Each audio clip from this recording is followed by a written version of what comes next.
In this discussion, we will discuss the discussion question of explain how the account called construction work in process is used. If we see a discussion question like this or an essay question, we typically want to add more information if time allows that, making it more likely that we touch on those points that are being looked for to pick up points within an essay question and be able to expand on the topic to pick up more points within a discussion question.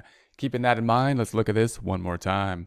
Explain how the account called construction work in process is used. When we see something that has a definition such as construction work in process, we may first want to define the construction work in process, and that might be a good place to start. However, in order to add data, we might want to take a step back as well. Take a step back and say, well, what is it we're doing? What's the end goal? What kind of process are we looking into? We're obviously looking into governmental accounting. Construction work in process, then what is that going to have to do with it? Typically, it's going to be a long-term type of project. When you see the term work in process, you may be familiar with that with for-profit type of accounting. However, it's kind of a specialized term even within for-profit accounting, usually used in a job cost system or a process cost system. It will be used in a similar fashion with regards to governmental accounting. So if we have a large project that's going to take a long period of time in order to construct, we will typically use a construction work in process type of account.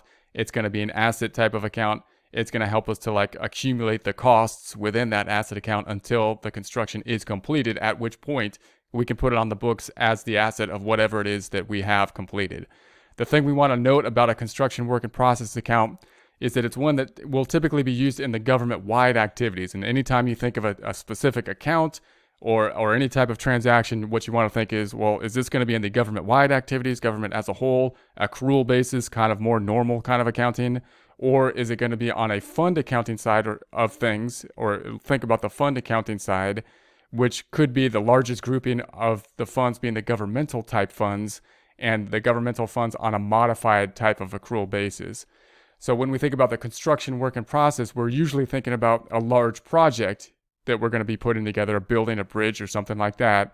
So you would think whenever that happens, whenever that pops up in your mind, the three type of areas you want to think of is government-wide type of activities, capital project fund, because that's going to track what's going to go on in the capital project, and the debt service fund.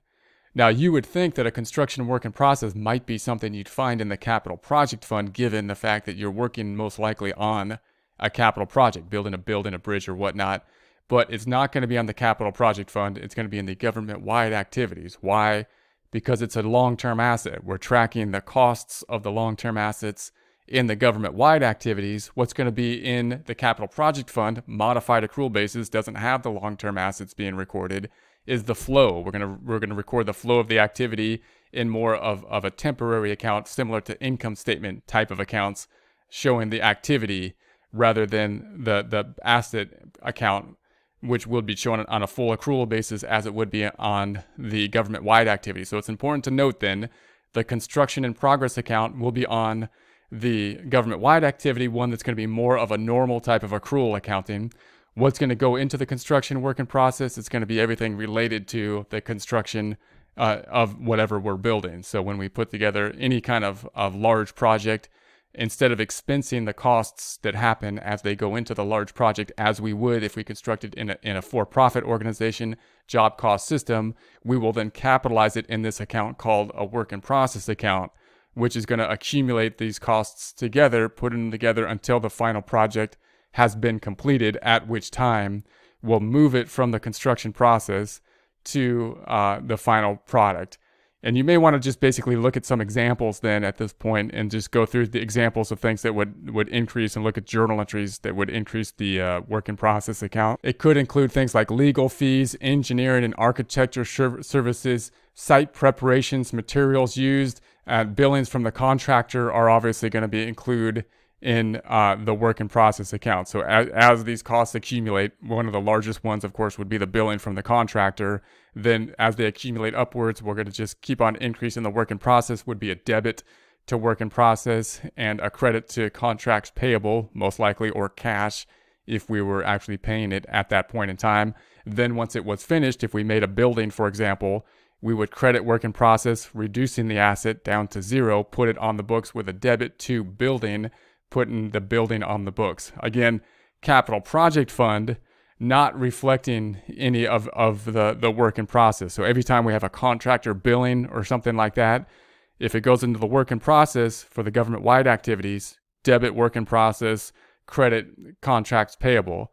When we think about the capital project fund, we're going to record something, but not to the work in process account. We're going to debit some type of expenditure related to the construction process because we're looking at the flow, and we'll still credit the short-term liability because it won't have long-term liabilities of construction of payable, contracts payable.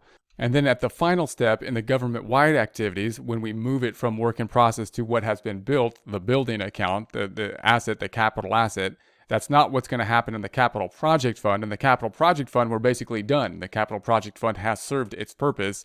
We've accumulated the costs and we've tracked the costs of the building of the project. It's now been completed. It's served its purpose, and the capital project fund will eventually be closed out or be at that point.